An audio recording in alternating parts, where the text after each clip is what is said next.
Everyone thinks the Rams are going to be taking a wide receiver with the 13th pick in the 2026 NFL draft. I'm going to tell you about another position they could go, who they could draft, and Carson Wentz back to the Rams. That's coming up next on Locked On Rams.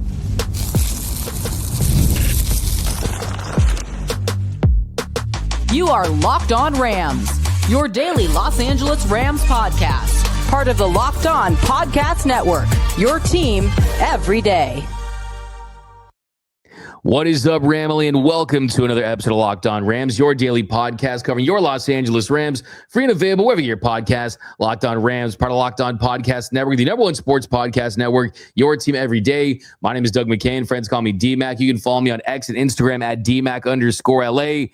And on today's episode, we are getting closer and closer to the draft. There's been a lot of assumptions about where the Rams could go. I'm going to tell you another position they could address. Also, something the Rams have done better than any team in the NFL for the last couple of years. And I've got 5 things you need to know about the newest Rams special teams superstar, Grant Stewart. Carson Wentz could be back with the Rams.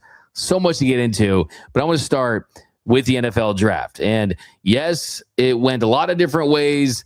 I'm sick of talking about A.J. Brown and Davante Adams because nothing is imminent on that front. But it is interesting to think about what that could indicate and what that could signal as far as the direction the Rams are going in for the upcoming NFL draft, because the fact that you do have interest in an A.J. Brown, and it does tell you that they're not completely satisfied with their wide receivers room, does that mean that since A.J. Brown is not on the table right now, do they go with the wide receiver? Do they take a Mekhi Lemon with their top pick, the 13th overall pick? Is he going to be available? Pretty decent chance that he is. Or do they go with another position in that situation? Because if you draft a receiver with the 13th pick, or if you drop down, you got to use him. You can't let him rot on the bench like a Tutu Atwell or a Terrence Ferguson. He's got to be someone that they trust in year one is plug and play. That's going to be able to take this Rams offense to another level, because that is high draft capital for someone at that price. Now, the big question is, though, if you don't take a wide receiver with that top pick, if you don't go with someone, even if it's not a Mekhi Lemon, maybe it's someone like a Jordan Tyson, a Chris Bell, an Omar Cooper Jr. I mean, there's a lot of really interesting names of guys that can definitely step into that position and be an upgrade at wide receiver 3. But how about this idea?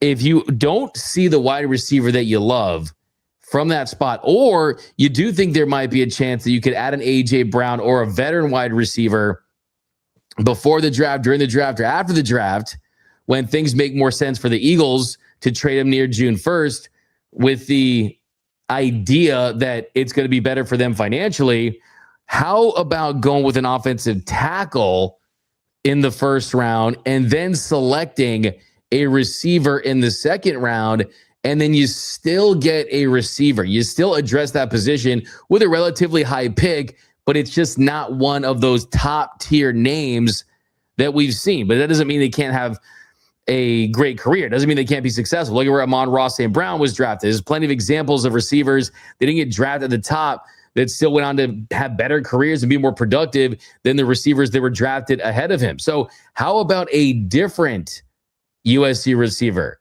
a Jacoby Lane type, an Elijah Surratt type, a Skylar Bell type, someone that you could take later in the draft, but you still address that position? And what this would accomplish for the Rams would be a couple of different things. One, you feel better about a true wide receiver 3, especially in year one, knowing you have Puka Nacua and Davante Adams. It's not one of those receivers that, quite frankly, if you're taking top 15, you expect them to project as a 1 or 2. And yes, that's okay to have them with a WR3 role in year one, but still, that's how you want to project them out and develop them for.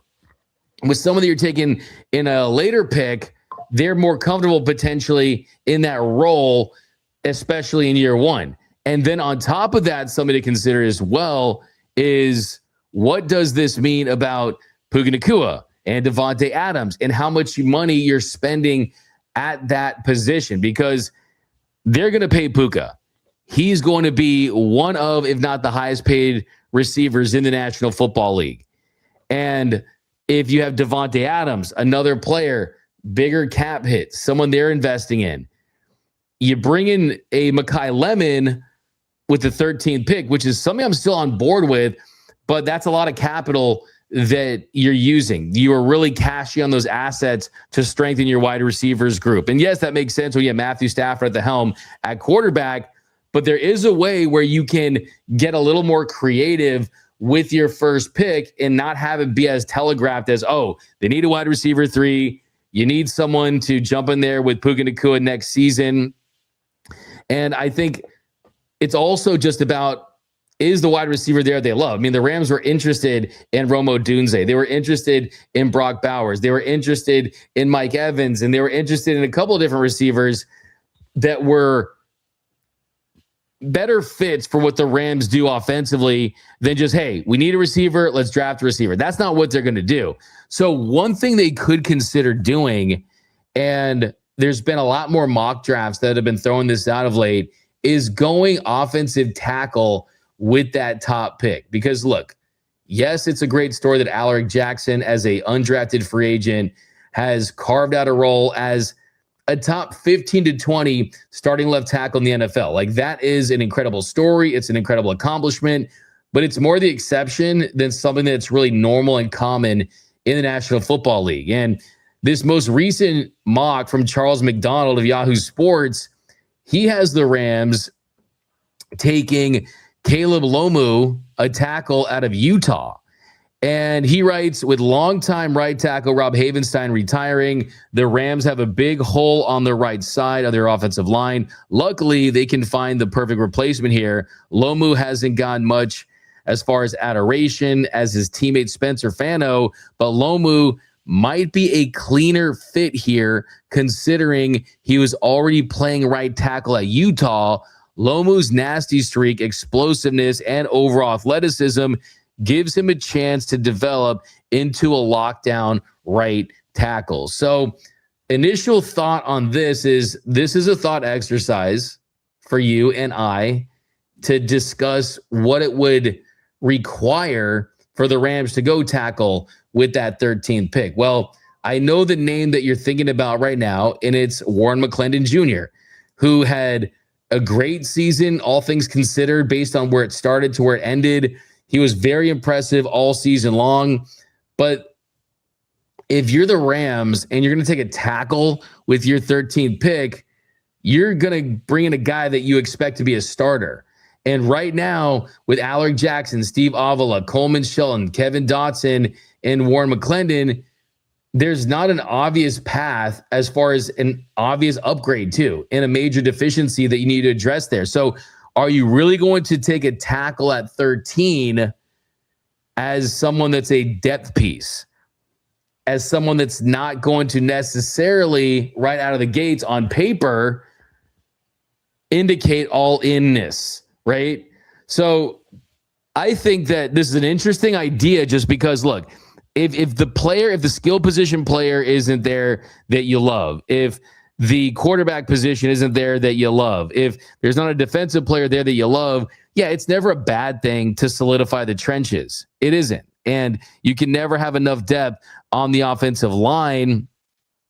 But the only way I would do this is if the Rams had them ranked as their number one left tackle. But I think you could also find a swing tackle later in the draft. And the Rams certainly have the draft capital to still make that happen. As far as the scouting report on him, I always love reading these. The scouting report on Lomu is 2-year starting left tackle who is still in the early stages of his development. Utah's run game leaned heavily on movement and misdirection, preventing Lomu from firing out and showing his powers, his run blocking trails, his pass protection, but improved pad level and a nastier demeanor could close the gap in protection. He shows good balance with adequate foot quickness, landing quick, well-timed punches, and using a firm grip to control rushers once he's in. His anchor has really stressed by power, and his athletic recoveries are average. Low move flashes, but is still under construction. His play could improve rapidly with strength gains and additional coaching. So as far as this player in particular, you mean to tell me a team that just lost to the eventual Super Bowl champion for the last 2 seasons in a row is going to take a high upside project? In the words of the great Randy Jackson, that's a no for me, dog, right? Like, I'm not totally against the idea of taking a tackle, but it has to be someone that you really love. And I just can't see the Rams loving this idea. But coming up next, we're going to talk more about the draft, where they could go, something that will make you feel really excited about who they could pick because of how much success they've had. That's coming up next on Locked On Rams.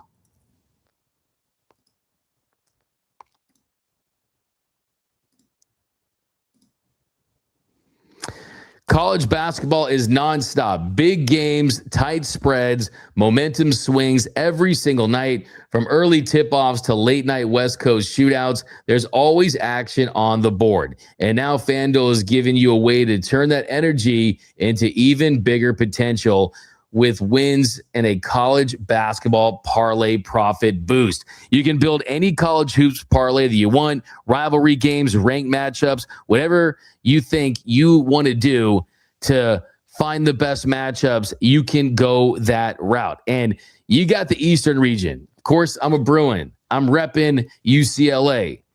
I'm still terrified about this region. You've got UConn potentially in the second round, Duke in Kansas. But this is a UCLA team that's gotten really hot of late. Donovan Dent, Tyler Bilodeau. If they can be healthy, they got that Friday slot against UCF. I love the Bruins this week. 5.5-point favorites against 10 seed UCF as a 7 seed. So you can mix spreads, totals, and player props to match how you see the slate playing out. Then you can apply the profit boost and instantly bump up the potential payout. And if you want to bump up that potential payout, that's the way to do it. Go safe, go bold. Ride with the team you've been following all season. It's your parlay, your style, now with more upside behind it. Head to FanDuel.com to get started. That's FanDuel.com. FanDuel.com. Play your game. And we are off and running here on Locked On Rams. Thank you for making Locked On Rams your first listen every single weekday. Free and available wherever you get your podcasts. Locked On Rams, part of the Locked On Podcast Network, your team every day. Big shout out to those everyday listeners out there watching and listening to every single episode of Locked On Rams. And if you haven't yet, give the Everydayer Club a try. It's $5 a month or $50 for the entire year. And you get access to ad-free audio. You get exclusive merch, exclusive content.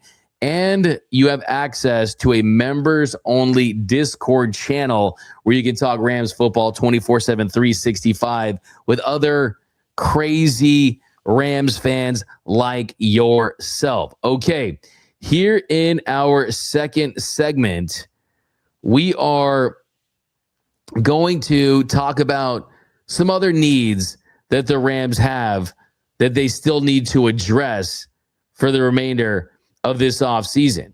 And we've talked about the possibility of getting Jimmy Garoppolo back in the fold. And there's no doubt about it that that would be a very strong choice. He has been the Rams' good luck charm. Matthew Stafford stayed relatively healthy. We can't have the Brett Rippon experience again. If you're watching this show, just know you survived the Brett Rippon quarterback experience with the Rams. But could they see Carson Wentz back in the horns? Bill Barnwell of ESPN, he floated the idea. He wrote recently, the only other question is whether the Rams do something unexpected with the 13th pick. As a team all in to win with Stafford over the foreseeable future, the expectation holds that Snead will use that pick to add a player who can help the 2026 team. If there's a quarterback the Rams like who can take over for Stafford after he retires, though, this would be a rare opportunity for a team of Los Angeles's caliber to get the guy at the top half of the draft. If the Rams go that way, lining that quarterback as the primary backup behind Stafford in 2026 might be the play. So that's really interesting, just because even though he did float the idea of signing Carson Wentz, who knows the Rams system, knows the culture, knows how to fit in here. He did an admirable job a couple of years ago. If something were to happen to Matthew Stafford, I don't think that you would say, oh, the sky is falling, the season's over, we got Carson Wentz, right? I mean, Carson Wentz is prime Tom Brady and Dan Marino compared to Brett Rippon, right? A massive upgrade. And we all saw what Jimmy Garoppolo did in his opportunities. But that really is an interesting statement towards the end there, where he does mention the fact that this might be one of the last times that we're going to see the Rams draft this high in the draft. And there's not a lot of desperate for quarterback type of teams out there. We know Fernando Mendoza is going to go to the Raiders. Shout out to Chris Berman. We know that, but outside of that, if they really felt like Ty Simpson was a guy that had the potential to be a franchise quarterback for the next 10 to 15 years, would they consider it? And the truth about that is, I don't know that. You don't know that. There's a very small, select number of people on this planet that would know if Ty Simpson is someone that they would consider using a high pick for. Because the issue with Ty Simpson is that it's tough to give a full evaluation on him because he was really good. The ball was coming out well, looked dynamic, strong arm, playing in Caleb DeBoer's system down in. We know Caleb DeBoer is someone who is a very good offensive quarterback coach, and he can develop quarterbacks. And we understand that. But then he hurt his back. And when he hurt his back, things really started to go sideways for him. But was that because of the back? Was that because of DeBoer? Was that because of Alabama not being a good running team? I mean, every quarterback needs a really good running game. And that's interesting to me in the sense that, look, they had no offensive line that could get a push up front. I mean, we saw that against Indiana. Bama was a bad running team. And where have I seen that before? Quarterback from the SEC with a bad running game, Matthew Stafford. So I just don't see the absolute jaw-dropping wow throws from him when I review his tape. And I just don't think, too, on top of that, that as a backup quarterback, especially you have Stetson Bennett still on the roster, with a backup quarterback, as talented as he may or may not be, that would scare me in an all-in season. I think everything has to be looked through the prism of all in. Like, what if last year and what if next year? Like, everything in between that, if you're kind of thinking about 2027, I kind of think you're thinking about going things the wrong way. I think you're thinking about going about it through a world of, yeah, of course you want sustainability. Yeah, you don't want to fall off a cliff. You don't want to turn into the Cleveland Browns, and you don't want to have fans wearing brown paper bags over your head because you're struggling so much. But the truth is, the Rams have gone all in before, and we're still able to avoid a down-to-the-studs rebuild. And really, if it wasn't for all the injuries in 2022, we would never have a losing season with Sean McVay, even with the salary cap in place. So they have proven to us that they can build a roster and rebuild a roster on the fly and be able to have success. But the reason that this roster rebuild was so effortless and seamless, it feels like, is because you have a quarterback that's elite, and those guys don't grow on trees. So I think all of this is aided by Matthew Stafford. And I think when I look at Ty Simpson, I'm thinking to myself, look, if Stafford went out for a couple games, we're giving a rookie quarterback the reins and hoping that he can get a couple wins to stay to the ship and keep us afloat while we wait for Stafford. No, you got to go the veteran route. You need a Jimmy Garoppolo. You need a Carson Wentz. And two, I just don't think that Ty Simpson is going to be special. And I think on top of just wanting to win football games with a quarterback that can win with Sean McVay, like Ty Simpson, would you go out and buy his jersey? Like, I mean, look, the Rams jersey, hopefully they do a great job on the rebrand and it looks great. But he's not a needle mover. Like in the Rams in this town, I think he needs a star. And I know that shouldn't be a part of the equation, but I think it is.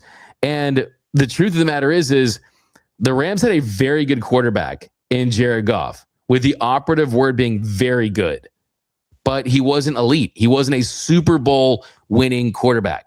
Matthew Stafford is elite in all caps, bold, underline, italicized, whatever you want. He's all of that. And now I think the formula moving forward is, how do you pair Sean McVay with elite quarterbacks? Do you take a chance on guys that become available, the Sam Darnold types? Do you find a way to see if you can put together trades like for Joe Burrows or Josh Allen's down the line? I mean, however you can acquire these quarterbacks, you got to try it. I just don't think that the upside of Ty Simpson screams elite. And for a team that's as win now as they are, I think it's a bad choice and a bad thought, just because I think that this is a team that is a piece or two away from not only contending for a Super Bowl, I think this team has the potential to go down as one of the more talented teams and great teams of this era. Like, I mean, they're absolutely stacked beyond belief. And I think too, it's kind of one of those things where if you get a Ty Simpson, you're kind of hoping that he's a Matthew Stafford, right? You got Matthew Stafford right now, and Matthew Stafford might play a couple more years on top of this, right?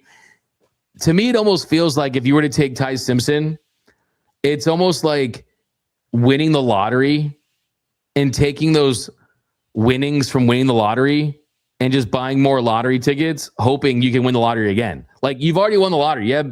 You have Matthew Stafford playing at an MVP level.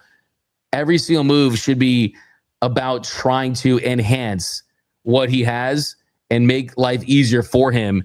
And I kind of feel in my heart of hearts that is going to be the plan. So I'd be shocked. I'd be absolutely shocked if the Rams were going to take a Ty Simpson. Got to go the veteran route. But coming up next, we're going to give you some things you need to know about the newest Ram and a stat that will get you very excited about the Rams heading into the draft. That's coming up next on Locked On Rams.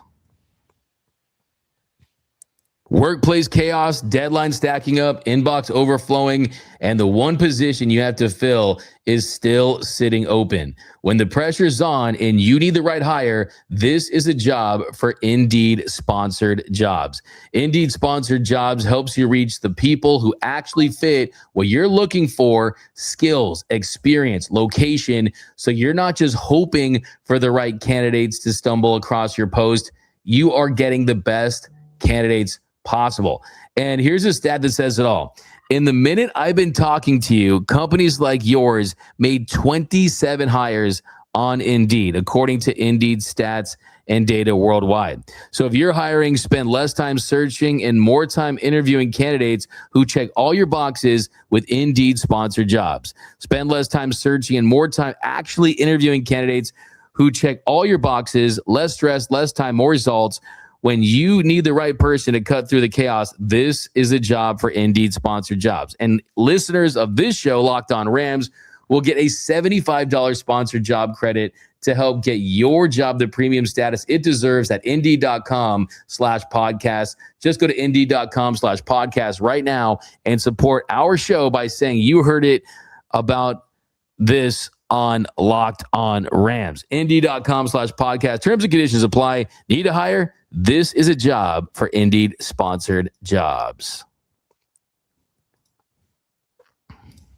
And welcome back to Locked On Rams. Thank you for making Locked On Rams your first listen every single weekday. Free and available wherever your podcast. Locked On Rams, part of Locked On Podcast Network. Your team every day. Okay, so what is that stat that should make you feel really excited about the upcoming draft?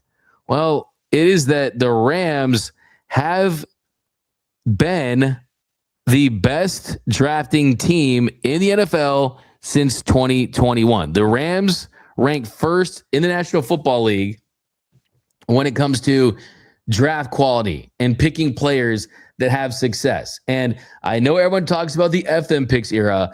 I'm calling the last era the yes them picks era, because even though you only used a first round pick in 2024 for Jared Verse, who went on to win Defensive Rookie of the Year, and you look at just not having a lot of draft capital at the top, they've made more picks out of the first round than any team in the league in that span. And you just look at some of the pieces and you go on for days, from Kobe Turner, Steve Avila, Quent Lake, Byron Young, Puka Nacua, Jared Verse, Braden Fisk. Every single one of those guys has had success for this team and has contributed. You go deeper, Kyron Williams, they gave an extension to. Kobe Durant was good for a while. He's on the Cowboys now. Ernest Jones, good for a while. They didn't love him as far as to pay him at that position. He's gone, though. But the cool thing is there's only a first-round pick of that group. Avila and Fisk are the only ones that were second-rounders, too. Most of those guys were day 2, day 3 picks. And I think even if Terrence Ferguson doesn't become the player that they had hoped he would be, it's tough to say that there was that many swings and misses and a lot of whiffs in this stretch. So that should make you feel like, wow, could the Rams trade off that 13 pick to get a little more surplus, a little more quality? Like, do you consider going that route? I think that this team is going to shift a little bit and go a little more, hey, like, we just want the very best player that can help us win next year, versus taking the risk or looking at the upside at a lesser value player that they see something in that maybe some other teams don't. But hey, the point of this is the Rams have been just killing it and crushing in the draft for years now. That's why they avoid that rebuild. So it's going to be exciting to see what they do in this year's draft. Okay, before we end the show today, I'm going to give you some things that you need to know about the newest Ram, Grant Stewart. So we talked about, yes, he can provide depth at the linebacker spot, but he's going to be elite in special teams. And for a team that had one of the worst special teams operations, especially in big moments in the National Football League, actually not even one of the worst, they were the worst in the big moments. There's no doubt about that. The Rams have replaced their special teams coordinator. You got Bubba Ventrone, who's in and taking over. And early returns on him are he's got a great presence about him, a great vision for what he's trying to build. And Sean McVay knew that he messed up. He messed up with Chase Blackburn. He's trying to right it with the Bubba Ventrone hiring. So on top of that, you tendered Harrison Mevis, the kicker, and you brought him back. And then you get a player for $5 million. He signed a 2-year deal worth up to $5.05 million just for special teams. That says a lot about their commitment to getting better at special teams. So a couple of things you need to know. He was Mr. Irrelevant in 2021. He was a 7th round pick 5 years ago. He was the final pick in the draft, pick number 259. The Buccaneers took him out of Houston. Then they traded him to the Colts for a 6th round pick after one season in the NFL. He was in a Uber Eats commercial for being the last pick in the draft. And he has this really wild long hair. He's got a great personality. And then how about this? Leadership. I think this team, outside of Matthew Stafford and Sean McVay, I think this team can bode well and benefit from some more tried and true leaders. And he was a captain of the Lions. And to be a captain as a special teams player, I think says a lot. I think it's a testament about how much respect your teammates have for you. He was a captain when he was a senior for the Houston Cougars. He was a captain for the Lions, and that's voted on by his teammates. So I could see him being a captain for the Rams too. He's also had some success as a tackling monster. He had a single game high in tackles with 19. I mean, that's a lot of tackles, man. He has 92 career tackles in his regular season career, but that's pretty wild. That's a big tackle chunk right there. He also had a lot of success in college. He was a 2-time all-conference player.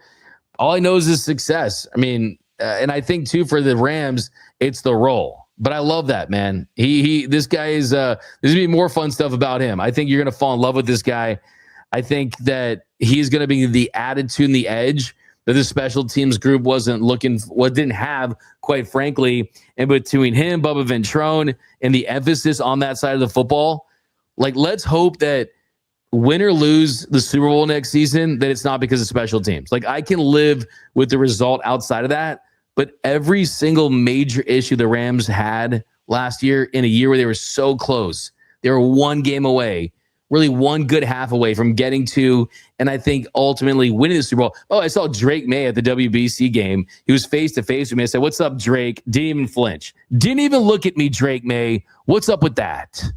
What's up with that, Drake May? Not cool. But anyways, it's all good. It's all love. These guys are out in the real life, and I'm not mad at them for sure. I mean, I've seen Matthew Stafford out and about, and every time I've done that, Matthew Stafford says hi to me back. So I'm just going to leave that one right there. But that's going to do it for this episode of Locked On Rams. My name is Doug McCain. You can follow me on X and Instagram at DMAC_LA. Travis will be back tomorrow, and we got a couple other shows before the weekend. But that's going to do it, guys. And until next time, whose house? It's Locked On Rams house.